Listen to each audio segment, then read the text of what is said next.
Si tu as déjà eu la sensation de manger sans réellement avoir faim, de scroller sans pouvoir t'arrêter ou d'avoir besoin de quelque chose pour te sentir bien, alors cette vidéo va vraiment t'intéresser. Parce qu'en réalité, quand tu fais tout ça, tu n'es pas juste en train de consommer, tu essaies de te nourrir. Et la méditation peut vraiment changer ça. On entend souvent que la méditation permet de réduire le stress, réduire l'anxiété, mieux dormir. Mais il y a quelque chose sur laquelle on parle trop peu, c'est que la méditation permet de nous apprendre à nous nourrir autrement. Pas seulement avec la nourriture, mais avec tout ce que l'on consomme au quotidien. Je vais t'expliquer ça et tout te détailler avec 5 points concrets, 5 points sur comment la méditation permet de nous nourrir autrement. Et tu vas voir, ça prend en compte tout, pas seulement la nourriture, ça va vraiment te faire prendre conscience qu'il n'y a pas qu'avec la nourriture que tu te nourris. Le premier point, c'est que grâce à la pratique régulière de la méditation, tu deviens moins dépendant des petits shoots extérieurs. Aujourd'hui, on vit dans un monde qui nous surstimule. Et quand ça va pas, ça devient très facile d'aller prendre quelque chose d'extérieur pour venir s'apaiser instantanément. On cherche à avoir un petit shoot de dopamine qui va être très facilement accessible avec par exemple les réseaux sociaux, Netflix, quelque chose à manger, un verre d'alcool, toutes ces choses qui sont facilement accessibles et qui vont sur le moment nous apaiser directement. Mais le problème, c'est que ce sont des choses qui sont extérieures à nous et qui bien souvent nous font plus de mal que de bien. C'est très simple, c'est ton cerveau qui cherche à activer le circuit de la récompense et qui va aller chercher les voies les plus rapides, les plus faciles d'accès. C'est totalement humain, sauf qu'on en est devenu complètement dépendant. Et surtout, ça soulage, mais temporairement, ce qui fait que à chaque fois, on va avoir besoin de retrouver encore un autre stimuli extérieur ou un autre tampon extérieur pour nous apaiser ou nous faire du bien ou dégager ce petit shoot de dopamine. La méditation, elle fait l'effet inverse. C'est-à-dire que plus tu vas pratiquer, plus tu vas développer le calme à l'intérieur de toi. Et en développant le calme à l'intérieur de toi, tu as moins besoin d'aller chercher ces petits shoots de dopamine qui sont extérieurs. Ce que je veux te dire par là, c'est que plus tu nourris le calme et la paix à l'intérieur de toi, moins tu as besoin d'aller chercher quelque chose d'extérieur pour te sentir bien. Le deuxième point, c'est que tu vas devenir plus à l'écoute de ton corps. Ce deuxième changement, il est énorme. Il te permet d'être beaucoup plus consciente de tes ressentis et de ce qui se passe à l'intérieur de ton corps. Tu sais mieux faire la différence entre j'ai faim ou je me sens pas bien. Donc la méditation, elle te permet en fait d'être beaucoup plus à l'écoute des signaux du corps comme la faim, la satiété, la fatigue, une émotion qui te traverse, des tensions, du stress. Et tout ça, c'est hyper important puisque là où avant, tu pouvais peut-être simplement par une sensation globale de mal-être te diriger vers quelque chose d'extérieur pour t'apaiser. Exemple très courant, je me sens un peu pas bien, je ne sais pas quoi exactement, mais je me sens pas bien, donc je vais aller chercher à manger parce que je sais que quand je mange, ça m'apaise, ou que quand je bois un verre d'alcool, ça m'apaise, ou que quand je vais fumer une cigarette, ça m'apaise. Et bien là, l'idée en fait, c'est en étant plus à l'écoute de ton corps, de mieux comprendre quel est le signal primaire et donc de pouvoir y répondre de la manière la plus appropriée qui soit. Par exemple, si tu ressens à l'intérieur de toi une sensation d'inconfort liée à une émotion négative, ça va devenir logique pour toi d'y répondre, par exemple, en te faisant du bien, soit en parlant de ce qui te traverse, ou alors en allant marcher, ou en faisant du yoga, ou en te laissant pleurer, ou en te laissant être pas bien, en te faisant du bien, mais différemment qu'en allant chercher quelque chose d'extérieur pour t'apaiser et qui, sur le moment, va te faire du bien, mais qui en réalité est plus délétère pour ta santé qu'autre chose. On est bien d'accord que si on ne se sent pas bien et qu'on y répond avec un verre d'alcool, si tu fais ça tout le temps, en fait, c'est juste pas possible, quoi. Ça nuit à ta santé et en plus, tu risques de devenir alcoolique. Et c'est aussi comme ça qu'il y a beaucoup de femmes qui deviennent hyperphagiques ou boulimiques, c'est-à-dire qu'elles ont un ressenti global de mal-être. Elles ne vont pas forcément savoir y répondre sur le moment et donc qu'est-ce qu'elles vont utiliser pour s'apaiser? Elles vont utiliser la nourriture. Et là où vraiment ça change tout, notamment quand il y a des dépendances justement, Tu comprends mieux pourquoi. C'est que là où avant tu te disais je suis stressée, je me sens pas bien, je vais manger, ça va m'apaiser. Et bien là c'est ok, je ressens qu'il se passe quelque chose à l'intérieur de moi, ok, je vais observer ce que c'est, je l'accueille et en tout cas je vais me laisser traverser, je vais intégrer ce qui se passe à l'intérieur de moi, mais je sais que là le signal que je ressens à l'intérieur de moi c'est pas de la faim. Donc c'est pas la nourriture qui va m'aider. Et ça clairement ça change tout. Le troisième point, c'est que tu vas vraiment nourrir ton corps autrement. Ça rejoint un petit peu ce que je te disais précédemment, mais l'état dans lequel tu es influence directement la manière avec laquelle tu vas te nourrir. J'en parle très souvent et c'est quelque chose qui pour moi est essentiel, donc j'adore en parler sur les réseaux, mais aussi dans mes consultations. C'est que quand on est fatigué, stressé, on digère moins bien, on assimile moins bien, donc ton corps se régénère moins bien. Et en plus, sur le long terme, ça va générer de l'inflammation, donc tout ce qui est négatif. Alors qu'à l'inverse, quand tu es dans un état de calme intérieur, de détente, eh bien tu favorises les phénomènes de régénération et d'autorégulation de ton corps. Et ça, c'est propice pour tes cellules pour se nourrir correctement et se régénérer. Donc quand tu passes dans le mode parasympathique, dans le mode relaxation, repos, de par la respiration, le yoga nidra, le yin yoga, la méditation de pleine conscience, tu actives en fait les mécanismes de régénération et d'autorégulation qui permettent à ton corps vraiment de se nourrir et de se régénérer. Ce que je veux dire par là et qui est hyper important à comprendre, c'est que ton corps se nourrit du repos.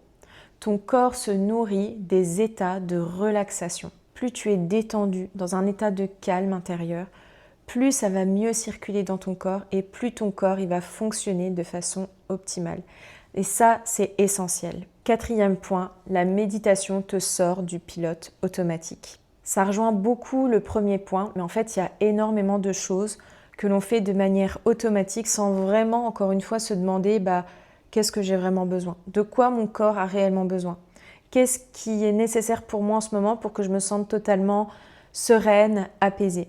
Et donc c'est pour ça que des fois on va faire des choses de façon complètement automatique, comme encore une fois aller ouvrir le frigo, aller scroller sur les réseaux sociaux, aller fumer comme ça de manière automatique parce que c'est l'heure, mais dans le fond, est-ce qu'on a vraiment besoin? Est-ce que c'est vraiment ce qui va nous faire du bien? Donc on répond à une envie immédiate, à quelque chose qui est instinctif, sans vraiment se demander « Tiens, de quoi ai-je vraiment besoin en ce moment ?»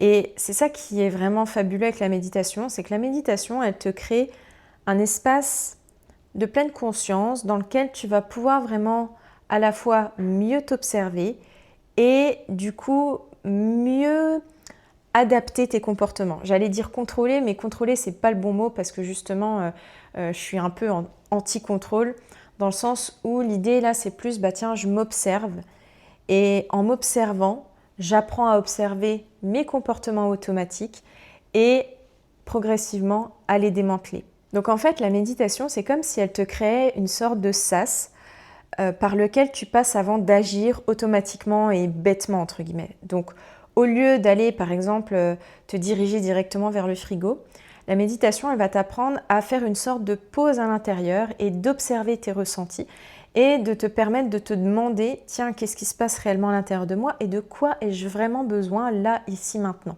Et du coup, c'est essentiel parce que ça te permet de reprendre le pouvoir d'une certaine manière sur tes comportements et donc sur tes résultats, sur ce qui se passe dans ta vie, sur ta santé. Et ça te permet d'évoluer, de ne pas rester sur un comportement ou sur une identité qui serait comme figée. L'identité, par exemple, toute bête, mais je suis fumeuse. Je trouve que c'est essentiel, si tu veux aujourd'hui arrêter de fumer et ne plus être fumeuse, de pouvoir observer ce comportement automatique de « ah là, je vais directement fumer ».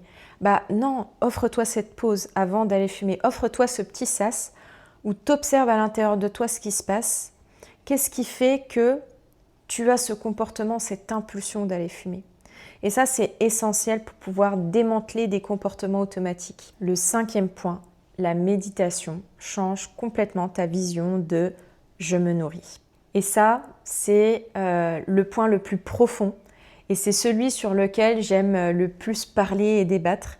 C'est que la méditation change complètement ta vision de se nourrir. Alors j'en ai déjà un petit peu parlé tout à l'heure avec notamment le repos, le fait que quand on met son corps dans un état de repos, il permet de se régénérer. Et pour le corps, se régénérer, c'est une sorte de nourriture. Mais c'est aussi quelque chose que je répète énormément à des femmes qui ont des comportements alimentaires et qui me demandent « Mais Mélanie, comment la méditation va m'aider à me soigner de mes troubles alimentaires? Comment je vais pouvoir passer de l'hyperphagie à je vais bien ou à de l'hyperphagie à je n'ai plus besoin de la nourriture pour me sentir bien grâce à la méditation ?» Et ce que je leur répète souvent, c'est que la méditation t'apprend à te nourrir autrement. Je pense que tu l'as compris là avec tout ce que je viens de détailler, mais tous les comportements que l'on a qui sont compensatoires, comme aller manger, aller fumer, aller boire de l'alcool, aller jouer au jeu, scroller sur les réseaux sociaux, c'est une manière d'aller nourrir quelque chose en nous.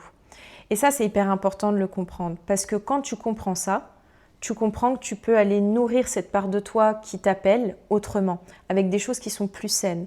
Et que aussi, s'il y a quelque chose qui demande à être nourri, c'est peut-être qu'il faut reprendre un petit peu considération de nous, de ce qui se passe à l'intérieur de nous. Et c'est important de comprendre aussi que tu ne te nourris pas que de la nourriture. Tu te nourris de ce que tu écoutes, tu te nourris de ce que tu regardes, tu te nourris de ce que tu consommes et tu te nourris des gens qui t'entourent, de ton environnement, de ton travail. Tout ça, ce sont des choses qui vont te nourrir à des différents degrés. Tes pensées, tes émotions, ton entourage, les personnes que tu fréquentes, tout ça, ça vient te nourrir, soit positivement, soit négativement. Et la méditation de pleine conscience, ça te permet de prendre conscience de tout ça. Mais pas d'en prendre conscience juste dans ta tête, vraiment d'en prendre conscience dans ton corps, de le vivre vraiment et de le comprendre intérieurement, charnellement et énergétiquement parlant. Et donc ça va te permettre d'être beaucoup plus alerte sur ce que tu as envie de laisser entrer dans ton champ. Je dis dans ton champ parce que tu l'as bien compris, c'est pas qu'une question de nourriture. Mais si on parlait de nourriture, ça serait je deviens plus consciente de ce que j'ai vraiment envie de laisser entrer dans mon corps. Et moi, par exemple, s'il y a bien une différence que j'ai vraiment observée en pratiquant, c'est que là où avant c'était très facile pour moi d'aller manger des gâteaux, des choses, ouais, mais surtout les gâteaux industriels, vous savez, type les goûters, les trucs comme ça, les gâteaux apéro et les bonbons, peut-être que je mangeais plus aussi avant. Et bien maintenant, c'est vrai que j'en ai beaucoup moins envie en fait. C'est genre, je me pose, je vais m'imaginer genre manger le gâteau, voir ce que ça me générerait à l'intérieur de moi et hop, c'est comme si ça me dégoûtait, vous voyez. Et ça, c'est possible grâce à la méditation. Tu n'as plus envie de laisser les mêmes choses entrer dans ton champ. Quand je dis dans ton champ, c'est parce qu'encore une fois, il n'y a pas que la nourriture qui nous nourrit, tu l'as bien compris. Et pareil, je n'ai plus envie de laisser de la place à des personnes qui sont toxiques ou qui ne sont pas bonnes pour moi. Donc, je ne vais plus forcément aller vers des personnes qui n'ont rien à m'apporter. Je vais écouter que des musiques qui m'apportent du bien. Je vais écouter que des podcasts qui me semblent intéressants. Je vais regarder à la télé ou sur mon ordi que des séries ou des films qui m'apportent des bonnes émotions et pas des émotions négatives. Donc, je suis très sélective sur comment je me nourris de l'intérieur. Et ça, vraiment, ça change tout. Parce qu'on est vraiment... Notre réalité dépend vraiment de ce avec quoi on se nourrit en réalité. Et ça, c'est hyper important de le comprendre. Donc, tu deviens beaucoup plus sélective, pas par restriction, mais juste parce que tu sens ce qui te nourrit vraiment. Qu'est-ce qui te fait vraiment du bien? Et ça, c'est pareil, ça change tout. Donc, en fait, la méditation, en te permettant de te réaligner, d'être plus à l'écoute de tes ressentis, elle va pas en fait te dire quoi faire, quoi manger, quoi écouter, mais elle va d'une certaine manière changer ton rapport aux besoins. Et quand ton rapport aux besoins change, eh ben, ta manière de consommer change aussi. Parce que tu comprends bien que si ton réel besoin, c'est pas d'aller manger, mais que c'est un besoin de t'apaiser émotionnellement, ça devient logique et limpide que la réponse, c'est pas d'aller manger en fait. C'est par exemple d'aller parler avec quelqu'un qui te fait du bien, ou d'aller marcher en pleine nature, ou d'aller pratiquer des postures qui vont te permettre de libérer tes émotions.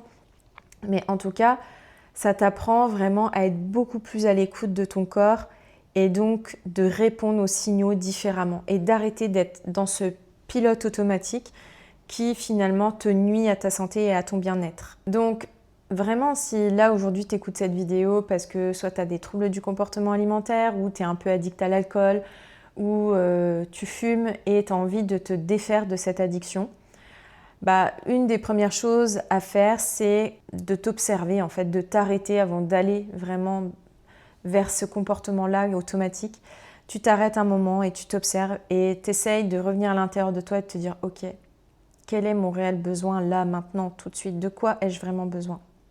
Et ça va te permettre petit à petit de changer tes comportements.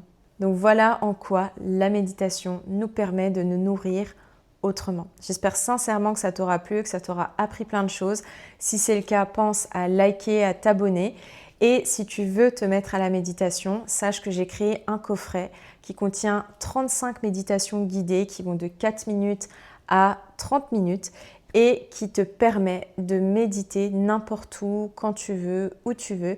Et surtout, dedans, il y a des vidéos explicatives où je t'explique plein de choses pour que tu puisses mettre en place une pratique régulière. Je te mets le lien dans la description et je te dis à tout bientôt. Ciao, ciao!